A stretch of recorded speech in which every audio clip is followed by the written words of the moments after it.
Welcome to Superangel Insights. This time we are here with Meeri Rebane from INZMO, and I have a pleasure discussing today the topic how to skip your own backyard and go straight to the big markets. And as always, we collected a few questions from the audience who are listening to us. So starting from what's the number one thing to avoid, how to choose the markets to go to, which KPIs to use, what are the first steps, have you used different platforms for hiring local help for small portions of jobs, and in generic, how to think outside the box. Meeri, pleasure having you here. INZMO is started in 2016. You were in 500 startups with INZMO. It's a digital platform for insurance. It's to get all stuff from one place. And right now, what you provide to users is insuring small gadgets like computers, phones.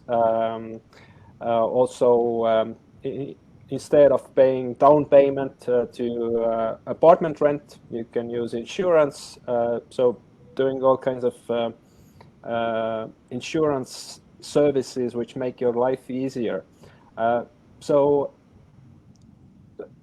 before we start, I actually have a very interesting, what I found from your LinkedIn is that you title yourself as a Cotroublemaker in INZMO. Why so? Why Cotroublemaker in addition to being a co-founder? Hi, Kalev. Hi, everyone. Thanks for having me. I mean, the title probably became a co-troublemaker because when we initially started building up INZMO, then we had and we still have all those wild ideas to have in insurance, and when we were talking with different insurance companies who are underwriting our products and with whom we cooperate with, sometimes they were just holding their heads and thinking that how we're going to pull this off, and because sometimes some of the ideas have been really like we have not seen in the insurance space and seem like a lot of hassle, a lot of trouble, a lot of risks, and a lot of everything unpleasant. But at the end of the day, of course, our goal is to provide the best user experience to the market. We do not care so much about all sorts of legacy. Not so much about all the rules and laws. Of course, our products have to be compliant with everything, but we are trying to shape insurance products according to the customer needs, not vice versa. Nice. I know that kind of before INZMO, you tried out the bike ID in Estonia, and as it was so hard in a small market to get anything done with insurance companies here, that was kind of inspiration also for going with INZMO to big markets, and now you are operating from Berlin in Germany. But you started actually like looking also at Austria and Switzerland. So how was your thinking process that which markets to choose? And usually from a small country, the startups always like to go to English-speaking countries, especially as in your case, I know that you don't speak German, so that how the hell did that happen? Well, it happens when the market is significant enough, right? We're talking about the largest market in Europe. Also, we are talking about, if we're talking about insurance culture, then the customers are very ready to insure and prevent any kinds of risks. So the market is way more open than it is, for example, in the Baltics, where we are insuring something when it goes broken, or it's like heavily mandatory, right? But there, the culture in the Central Europe is completely different. And I think, the story about finding Bike ID and turning into INZMO is maybe something I will very briefly explain to you, because it can be a bit encouraging to a lot of new founders. So we are today doing an insurance platform, and we are very much serving the whole insurance industry. but we started the company, me and my co-founder, without having any knowledge or any touch point with insurance. I just had my regular car insurance and nothing else, right? And I didn't know anything about the insurance. But when we started Bike ID in 2015, our goal was to make an international bike registry, which is serving the customers, helping them to find stolen bikes, cooperate with the police, so on and so forth. And we somehow had to monetize the bike registry, right? So we thought that the best protection for bikes is insurance. When the bike gets stolen or lost. And we also built up the whole platform and application to serve bike insurance. And when we pitched the software and the solution to different insurance companies in Europe to get the bike insurance product, then they said that, hey, we would like to sell other products like this in this kind of platform. That why just bike insurance? Why not all like property and casualty insurance products? And then we were like, aha, this is an opportunity here. It doesn't matter that we don't know anything about the insurance. We have been so far very lucky in onboarding great people and great talents. So why don't we, surround ourselves with people who are experts in insurance, and let's make them excited about the idea of building the best, like building the Tesla of insurance, right? And like me and my co-founder, we have been very successful on onboarding, different experts from the insurance industry, from the tech side, from sales side, from marketing, from finances, in all the aspects of our business. So I think this is also which has been like the key success factor of INZMO. And when we're talking about, skipping your local market and going to different big markets already, if we're talking about like online insurers and the online insurance market, then as I mentioned that, Estonia and the Baltics are in that sense, don't have this kind of culture that the Central Europe has to, prevent all sorts of risks and spend a lot on insurance. And that was, for us, it was like the main criteria why we knew immediately that we have to, get out of Estonia. I mean, we love the country. We have great talents here. We have also great talents in Germany, but it's just not enough. And if you're a startup founder, then you have to be thinking about your next fundraise, like every day, right? And when you're starting to raise your next seed round or A round, then you have to think about that. What kind of traction do I need to have in order to get there? So if I'm pitching the investors a story that we're raising, let's say 3 million A round, and they ask, what is your traction? And I say I have, sold 1,000 policies in Estonia. So what? So you need to think about it constantly, that the country you choose, and if you are even generating traction over there, who cares about that, right? Does the investor that I'm going to pitch for my next round, do they care about it? If I'm raising funds for expanding to Germany or whatever, market where I would like to expand, does this traction help me to get there? Will they believe that, you sold to your friends and family and other people in this Estonian village something, that you will be successful also in Germany or somewhere else? So, we made pretty clear for ourselves immediately that even though it's easier to launch products here, because, if you launch a great product, the whole country will know about it in 2 weeks, right? But so what? Right? And so we made the strategic decision that, okay, we will take the risk and we will put the same efforts, same investments, same energy into launching in a foreign market. And we chose Germany because at the same time we also were lucky to get into Startup Bootcamp, one accelerator in Germany, and for us it was like the sign that, okay, we have to go there. And then there we had the chance to learn about establishing a company in Germany, hiring talents in Germany. We got some angels from Germany, and the whole story started building up from there. Why we have also been in Austria, for example, or in Switzerland, is that throughout 5 years of operations, we have been always funded also by different insurance companies. And if we have an insurance company, for example, Helvetia from Switzerland, then it's easy to partner up with this strategic investor and make your launch in that market where they're operating at. Because, in this market, in a foreign market, you're an unknown startup. And if you have a big brand supporting you and also, putting their name on your product, then it holds a lot of credence. And Austria, it's also because you had some insurance partner there.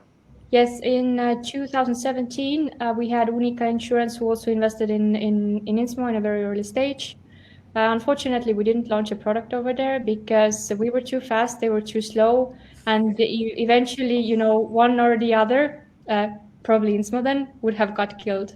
Because, you know, when working together with strategic partners and you know, big companies, of course, there's a big opportunity, but also everything takes time. And, you know, in 18 months, a startup can die 3 times, right? So we cannot wait 18 months to launch a product. We have to do it now. So there was a kind of like a mismatch of the speed, but this is something you have to bear in mind when working with big partners abroad. That's very interesting. How did you walk away from this partnership? That somebody has, like a big guy has invested in you with the intention that let's launch something. You start the process. You see that they are too slow. How do you walk away from there without like hurting anybody's feelings or making somebody mad at what the hell are you doing? We invested in you. Well, it's like in any sort of relationship, it's about the communication always, right? So, you know, if the partners are not meeting the expectations of one another, then the most reasonable thing, you know, to do is to you know, to have separate ways, to shake hands and say that, okay, we're grateful for the experience that we had together, but you know, we will continue our ways separately. How long it took you to understand that they are too slow? Was it like 2 months, 3 months, Oh, 5 it's months, half a year because you a know, year? Okay, half a year. So half a because year. yeah, because we knew that of course we're dealing with a big corporate and things take time, so nothing happens in few months, right? But somewhere around half a year, we already understood. Okay, the products are not coming; they're not coming, and it take time. And you know, also in big corporates, usually there is a lot of stakeholders who have to agree with cooperating with you. And you know, after half a year, when you understand that some people it's the first time they hear about the product or the opportunity, then you definitely can sense there's something wrong here. So I mean, it's definitely a great opportunity to work with the large incumbents or large companies, but you have to bear in mind all the time, do you have enough runway to wait for 12 or 18 months? Or maybe the partner will then pay for that. You need to be really smart. So can you wait 1.5 years to start and launch your product? Or you don't have this luxury? Or how to, you know, how to have sufficient backup in order to wait that long? And does it make sense? So to sum it up, that for you, you started with bike ID and wanted insurance to be a kind of side hustle. And it turned out, as the insurance companies you approached, that they wanted it as a product. You didn't. You were not keen on the actual idea. You went after market opportunity. So you made the insurance the main thing. And as you already had, like you were already in discussion with international insurance companies, it wasn't very hard for you to see that if there is traction, like Austria, Switzerland with Helvetia, that this is a direction to go where you have, because you are building like a marketplace, but you have two sides, the insurance companies and the consumers. Yeah. So that if one side is covered already, there's a demand, there's interest, then okay, we can figure out the other side. And then you made a logical assumption that let's go to the markets where people have a habit of insuring. And yeah, it's not well-known fact, but actually, yeah, Germany, I know that they are very keen on insuring because as one of the products there is also legal insurance. That you have insurance that if you want to sue your neighbor, you have money for that. So they are very keen on it, and they are as bad at it as Americans. So be careful in Germany with neighbors, pissing off your neighbors. So you had insurance, one side covered, consumer side, the trends or the data showed that this is way to go, and you got into the Accelerator, which helped you to open doors and be present there in Berlin. And also one of the, I think, the key factors for you was that you were not afraid of a non-English environment, because you had a background of hiring people who would like figure out stuff in the native language. So for you, like going to the and also like in Accelerator, you probably all the working language was English, so it wasn't like a big switch or that hassle. Or how would you comment this? I've seen with some startups that this language barrier is kind of threatening people away from non-English speaking countries. I do not agree, because we have now worked from the Central Europe in Switzerland, in Austria, in Germany, and in all of those countries, I've never spoken any words of German. When sometimes I make jokes and I say Guten Morgen and stuff like that to cheer up people, but I do not speak the language, and it has never been a problem.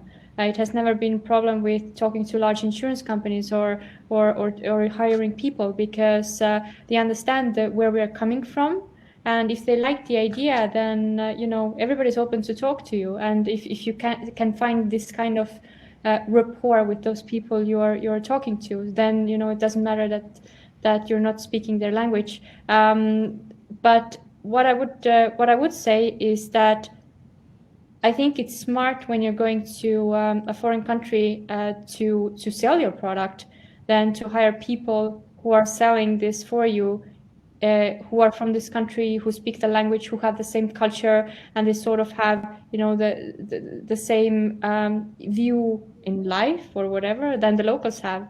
This is going to be extremely important, especially when you're talking with corporate clients or like big corporates you want to cooperate with. So I think the most important people when you want to launch in a foreign market are not actually the country managers or assistants or so on and so forth. It's the salespeople. It's the people who are going to bring the money home.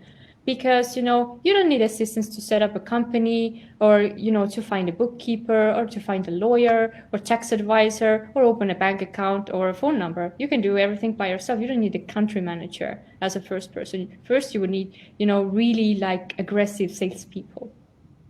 So how did you go about you got into the Accelerator in Germany? How long from like landing there in Accelerator to hiring your first salesperson? Mm-hmm. We were in the Accelerator in 2015, and then we came back to Estonia, and then we made basically the pivot to INZMO. We were not in Germany for, I would say, 2 years. In the meantime, we also were in US in 500 startups. So we launched some products or tried to launch some products in Austria, and after waiting in Austria, then we got funded by Helvetia, and we launched the products in Switzerland and also in Germany. So there was a sort of like a break from first going to Germany and then launching in Germany, because we had some other activities in other countries in the meantime. But when we had the idea to launch in the German market, it was in early 2018, and we basically immediately got our first salesperson. We hired this guy from our number one competitor. He was the VP of sales in our main competitor. We hired him to INZMO because, it's possible to do that, because if you know very clearly what kind of value you will be adding to the market, in addition to what other players are already doing, it's quite easy to make also other people and experts excited about your product if it's really something that the market needs. And if great and very senior salespeople or whatever specialists, if they see like the huge potential in your product, then it's quite easy to hire very, very senior people in also pretty early stages. We talked about it before, that like what you learned from this hiring this guy from your competitors was that the senior salespeople who are like 40 plus years, that they look into a calendar, their age, and they figure out, okay, I have like one more shot to do like something really cool and really special that I can always go back to is like corporate sales or like traditional big organizations. But with doing something really, really good, I have to go and work for a startup. Was it this true, or did it come out in the conversations with the first sales guy you hired? He was a bit younger though, but in the past, I would say half year, we have hired only very, very senior people, like who have decades of experience in what they're doing. And that's actually pretty true that if people over the age of 45 look at their passport and they're having a very comfortable corporate jobs, really well paid, all the benefits, so on and so forth, and people who are more like entrepreneurial, they are thinking that, hey, I think I still have just one shot to do something very significant in this life. But, majority of the people don't want to, start their own startup because everybody knows the statistics. 95% of them will go belly up in the first year, so on and so forth. And for a startup who already has, created some ground and they're not in their first days of operations, so there's no threat that they will be closed in 6 months, and who are funded, are actually very attractive target to these kind of senior experts. And what we have seen so far is that, the last hires we have done, I would say 5-6 people over the age of 40, 45, are adding so much are adding massive value to the company with their expertise, and also they're extremely excited to do something completely different, build something from the ground up, build up their own teams, build up completely new solutions in a very big vertical. So that's very interesting. That usually the assumption is that you have to take like junior guys because they are more flexible, they are more keen on trying out new things, doing these things, new things. And with senior people, the problem is that they are more fixed on there's one right way. I've done it like 15 years. I know how the industry works. So we have to do it in this way, that they are more like corporate, that they don't fit very well into a startups because they are like too structured, or their thinking is too structured. So this is a typical understanding why like it's kind of startups are suggested that hey, hire junior guys who can develop themselves, and with senior guys you have to be very careful. What's your experience? That you tell totally different story. That you tell that the senior guys are very open, very dynamic. Why do you think it's so, or where does this myth come from that the senior guys are more like for corporations don't fit well into the startups? Actually, yeah, I do not agree that, of course, younger people can be more flexible and so on and so forth, but they're also inexperienced. So let's say I don't have a developing background myself, or nor does my co-founder, right? If we're hiring only, let's say 5 very junior developers, so we have to start telling them what to do. So it's like dumber teaching the dumbs, or what is that? How can this end up well? It's like, the bottom line is already like, it sounds like a catastrophe, right? So you have to hire people around you who tell you how to do things.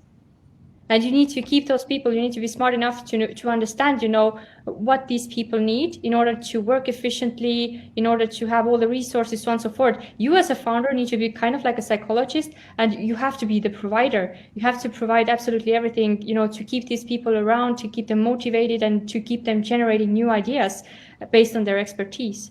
Also, I do not believe that people who come from the industry, who have worked there, let's say 20 years, they have a fixed mindset always, and they are, kind of incapable of creating something new. That's not true, because in INZMO we always say that, we don't care how the industry has been working so far. This is the past. We are the future, so we don't care what happened in the past. And if you can sort of like encourage people to think the same way, you can kind of like, break them out from, old habits, but to get the best, to get the best out of their knowledge that they're already having. So what we have also experienced so far is that investing into experts and senior people is a better investment to hire like a bunch of very junior people who need a lot of coaching and who expect this kind of coaching from the founders who in a lot of aspects in their business are not the top experts, right? As a founder, you need to be smart enough to acknowledge that, I'm not the most smartest person in the room. And you need to hire people who are being the smartest people in the world, in the room, and who are telling you how to do things, not vice versa.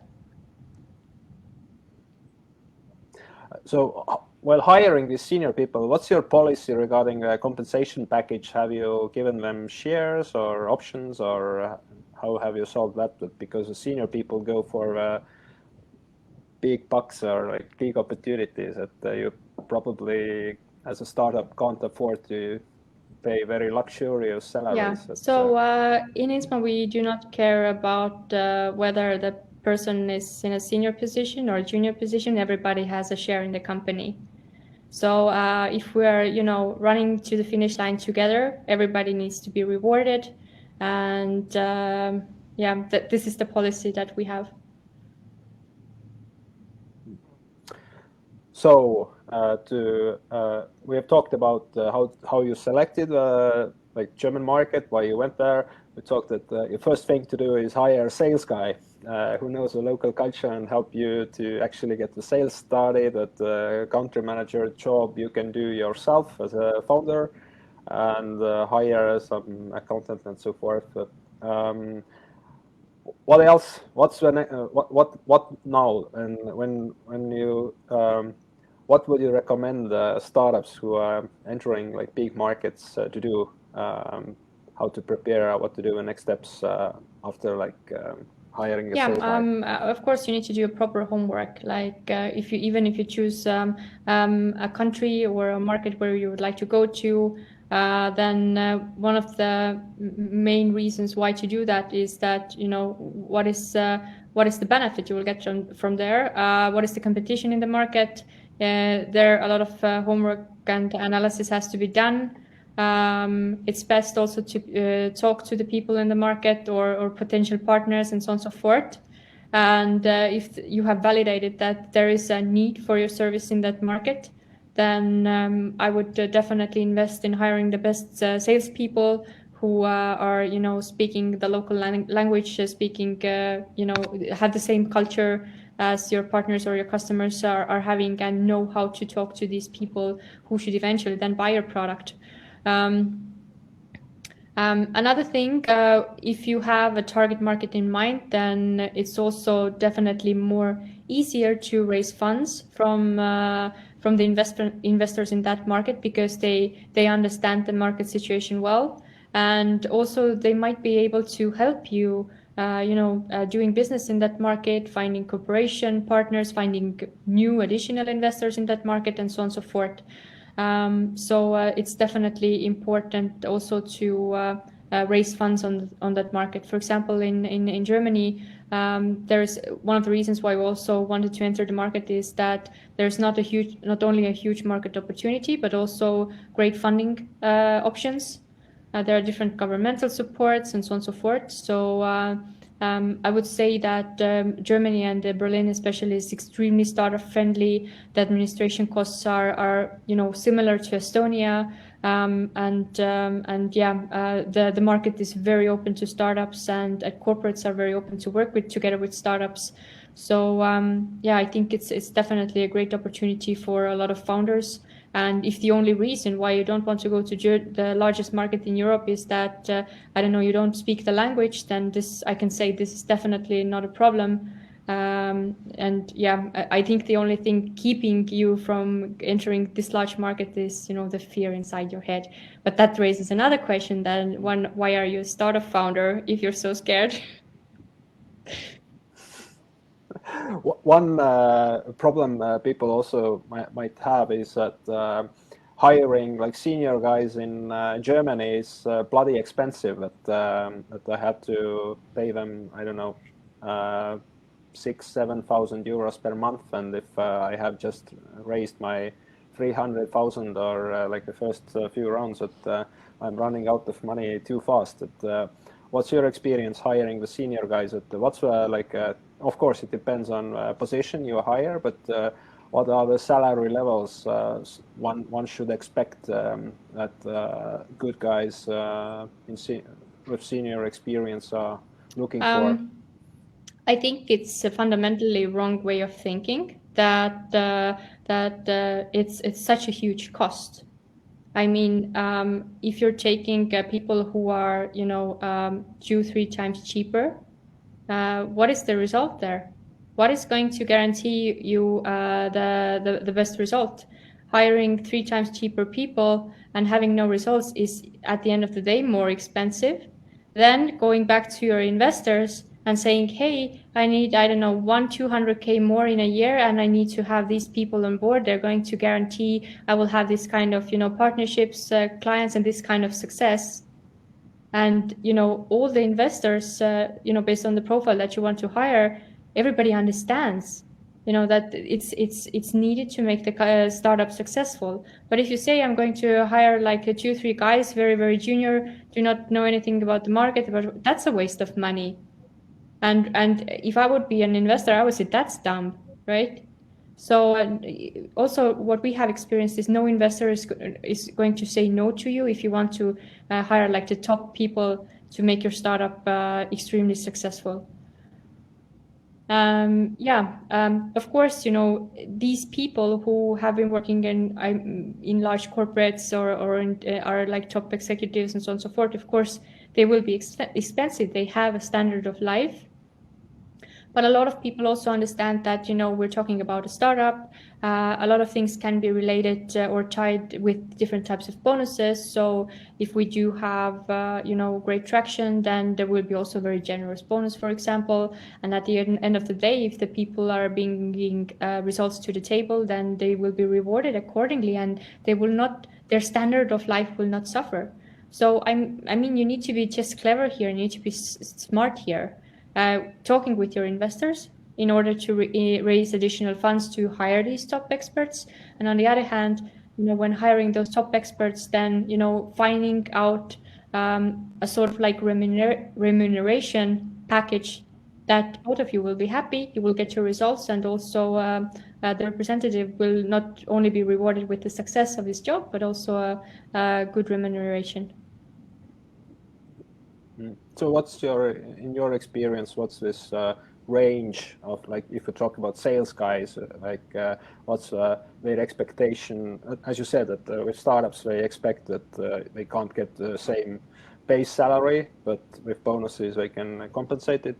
What's like this range of base salary, and how much should be like double with bonuses, or what's your experience? I think if we're talking about German market, we're talking about the gross, like for a senior sales representative, we're talking about the gross salary of 50-60K per year plus bonuses. I think this should give them kind of the incentive to double their income, for example. If we're talking about more senior people, like top executive salespeople, starting salaries about, I would say, 100K per year, gross salaries, plus bonuses then for leading the team.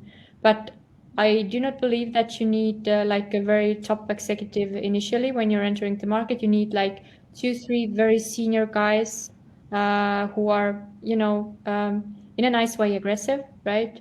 And a good incentive package. Nice. Thank you for sharing this ballpark information. I think it's very useful. So we have talked about like your progress, your way into the German market. What have been your lessons learned, or the other way, failures? But what do you think that it would have been great if you would have known it before, and what do you suggest others to avoid or well, like as the topic is to how to skip your backyard, my experience has not been like completely skipping the backyard. This is definitely one of the lessons we learned, that it's possible to do so. I think with INZMO, with our insurance products, we were in Estonia, I would say like 2-3 months or less. And then, fortunately, we understood quite early on that, we don't have a place here. That's not going to help us reach our goal. But I think, this time, if we would have put to launch the product faster in the German or Austrian or Swiss market, we would have saved a lot of time and costs. So I wish I knew this beforehand. And, it's also a little bit about, we're building a company in Estonia. We have to serve the Estonian market. No, you don't have to. If it's not going to be sustainable, or it's not going to, create you the road to the next funding round, or have a lot of traction, or bring revenue to the company, you don't have to do that because you're a patriot. I mean, you can have your company here, your team here, whatever, but you don't need to serve the market just because you're born here or what. So I would definitely would have been, if I knew that, I can go to a foreign market immediately, start raising funds from there, I think, we would have more courage to do so. And I would have been happy if I knew back then what I know now. So definitely now I'm more encouraged to go to a big market immediately, get traction over there, because you're putting in, you have a certain amount of funds, resources, team, and so on and so forth. So if you're putting this resource to launch a product in the Estonian market versus you put it to launch a product in a market which has 80 million people, then the outcome will be hundreds or thousands times different with the same amount of time. Of course, it's a bit more risk, but I think the outcome definitely overweighs the risk that it's having, and it's definitely not so risky. You just need to, find great people, encourage them, get them excited about your idea, and it's everything is possible because the market is open.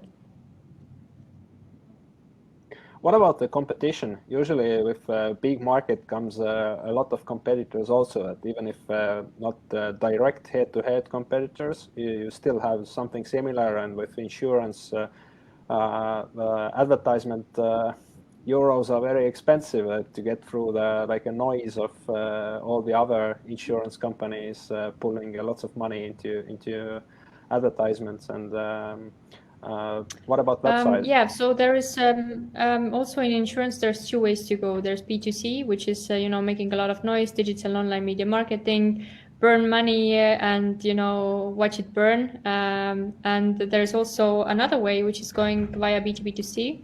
And this is also the strategic decision we made from very early on, that we do not want to go into a marketing war with insurance companies who have endless budgets to do digital and online media marketing.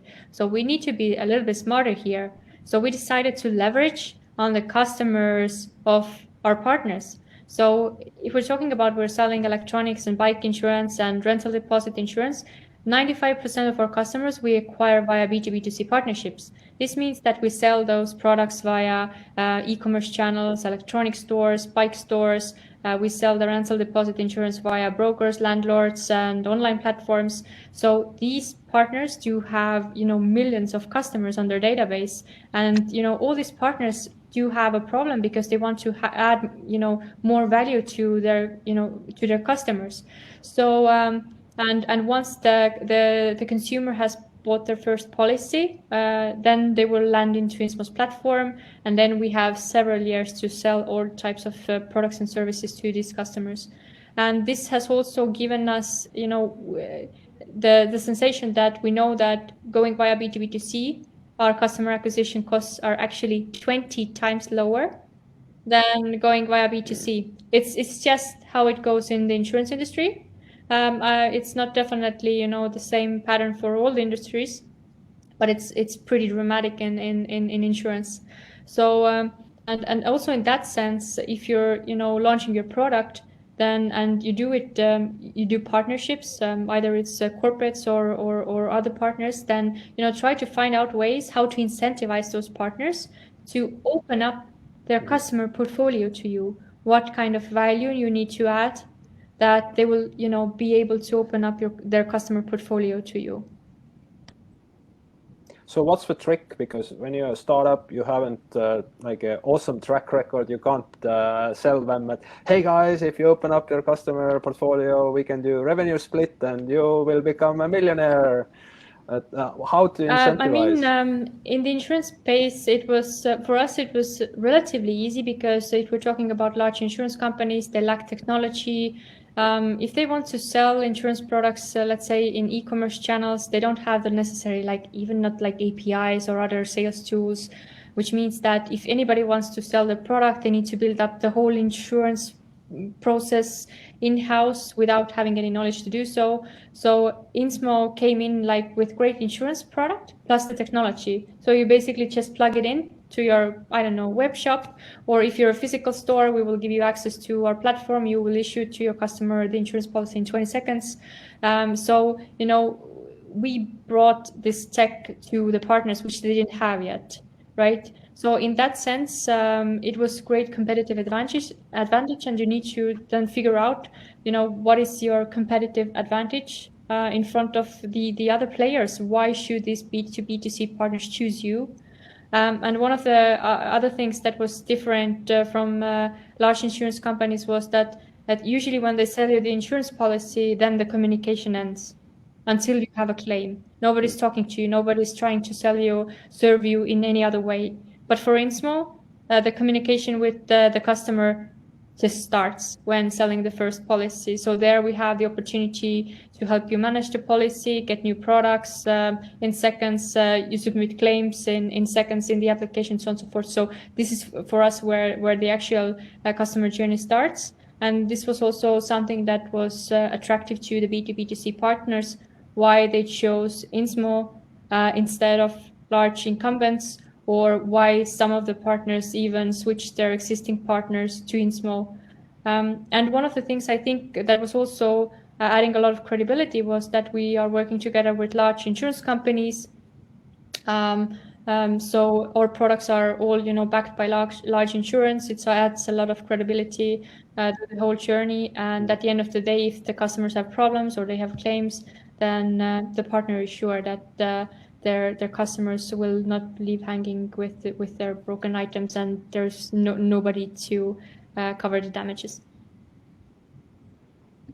So first, you had to convince the insurance companies that, hey guys, we have a tech which you don't have. Plus, this tech allows to follow the consumer for a longer period. And then it opened up that the insurance companies were willing to open up networks with landlords and bike shops and all the other layer of businesses.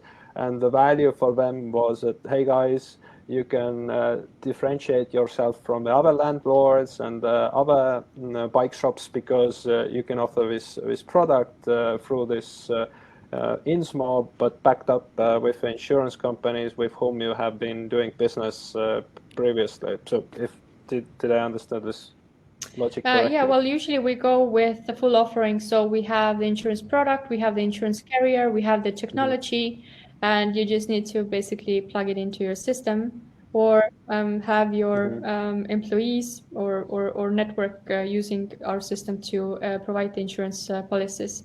And we are a hassle-free partner for the B2B2C partners. We're a hassle-free partner for the insurance companies because the only thing that they need to do is give us the terms and conditions and how we should calculate the premiums. And INZMO has built up basically a fully digital insurance platform which does all the quoting, policy issuing, claims, sales, customer service, and everything. So the insurance companies do not need to think about anything else than to look if the products are profitable and to adjust the products according to the market needs, because we are also very vocal about kind of like the needs and rights of our customers. So if the customer needs a better product, a different coverage or cheaper product, for example, then we have chosen to work with more flexible insurance companies. Very cool. So we talked about getting to a market, hiring people, working with big corporates, adding value, using this goes under this how to think outside the box, that how to avoid going into the consumer ads war with big insurances, using B2B2C model to entering big markets. And the advantage over competitors is that you are more flexible in terms that you need less from an insurance company to develop something or integrate something compared to other guys. And for like bike shops and these guys, you have made it very easy to integrate it, and tracking the flow of what happens next is your like significant advantages over competitors, that you have figured out what the market wants and build a product around the need. Cool. Is there anything else you would suggest startups who are thinking which markets to tackle and how to go about entering the new markets? In addition to making your homework properly, and also, finding out the right people to work with and who would be selling your products in the market. I think I have more general advice also, that have people around you who are smarter than you as consultants or advisors, because when you're a startup founder, then you definitely have a lot of noise around you. You have different people who everybody has their opinion, but no experience in what they're saying. So we do have, like, I would say 99% of the people who are thinking or having an opinion about your product do not have the expertise. So in order to distance yourself from the noise, have people around you who have expertise. Let's say some have in sales, some in marketing, some in launching in new markets, some in investments, and so on and so forth. So try to keep your circle like very narrow, and only the circle of experts who are really encouraging you to achieve more and move faster, and for you to save time and have the best knowledge what there is at the moment available to launch a new market. And try not to go with everybody's opinion, because it's at the end of the day, it's just their opinion. I just wanted to ask before we have to end it, as the time is running out, that how big are you right now in the German market? How many consumers are using INZMO as their go-to insurance solution? Yeah, we have been now in the German market for almost about 2 years. We have served more than 45,000 customers, and this year we are expecting to double this number for sure with the new product that we launched, the rental deposit guarantee product. And also here we made a very strategic decision when hiring people. We hired 2 top sales guys from the largest e-commerce real estate platforms who know everybody and everybody knows them. So of course it's not a cheap investment, but at the end of the day we can clearly see that this is guaranteeing us the results. And again, be more courageous about reaching out to these top experts. There's definitely a huge opportunity out there. It's not only startups looking for great knowledge and great experts on the market, it's also the vice versa. Great experts are looking for great opportunities if we have like entrepreneurial people. So it works both ways. And you need to have just a compelling and very interesting story. And if they see that you're excited about your story and what you're doing, then it's quite easy to sell your product, your company, your concept, and have also other people selling this for you. What would be the revenue number? What would make you excited at the end of the year that, yes, it was like a really good year? Oh my God, that's a difficult question. Yeah, I would say I will be modest here. I would say 10 million. 10 million by the end of this year. Wow. Can we take that to a bank? Is this a promise? Anything can happen. But for us, it's we also already do have some other projects at the moment that we're which are going to make INZMO even more interesting in the future. So it's a secret, I cannot tell you about it right now. But we can reveal it probably somewhere in the autumn, and we have several processes going on right now in addition to the sales. Of course, sales is also extremely important. So but definitely it's something that we work towards too. And our goal is to become the #1 property casualty insurer in Germany in the next 2 years. So definitely the stakes are quite high, the ambitions are quite high, but we see definitely there is a room for, I always like to say, like the Red Bull of insurance in the European market, like this innovative, crazy brand with which the digital audience is excited to interact with. Because in general, insurance is not a very, I would say, very sexy topic, right? It's something like really inconvenient and something you don't want to deal with. So we are aiming to kill those terrible experiences. Very nice. So right now, as you are focusing on German market because you see so many opportunities in different verticals, or do you plan to expand outside the German also? So the next 2-3 years, we will definitely solely focus on the German market because just the market is so huge. We want to become very powerful over there, and then to leverage from this sort of like position also to other markets. Because I think one of the advice that I would also give to founders would be that don't have 3-4 different markets at the same time that you're launching, because each of those markets will take away your focus and you're not doing things properly. It's like having 3 jobs at the same time. Take it as this, right? You're not doing none of those 3 properly. So try to take one which is significant, try to nail it, and then to leverage from this position. Words of wisdom. I like it. Focus. It's also at Superangel what we are aiming at. That focus helps to leverage and learn fast, and then move on. I will give you a final word to wrap it up.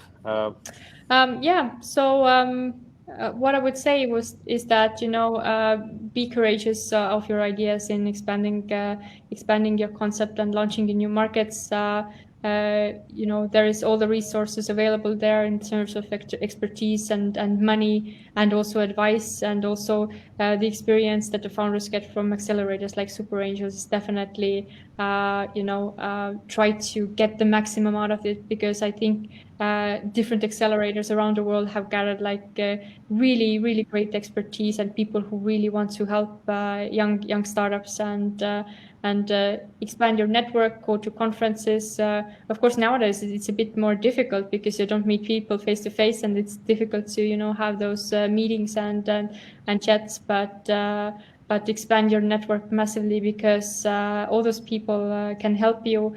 I have had so much help throughout these 5 years from really random people who I don't even know, and they say that, hey, you seem to be dealing with a great thing. Can I help? I'm like, yes, of course, and accept this help. And there's a lot of resources available nowadays. Not only money, of course. We cannot talk about how much money is printed every day from somewhere. But not only money, but also expertise and just grab the opportunity. Nothing to be afraid of. Thank you very much, Meeri. It was awesome to have this discussion with you. I wrote down a number of great points, and all to our listeners, pleasure having you here, and all the best to you, and see you around until the next time. Good luck, everyone. Bye-bye.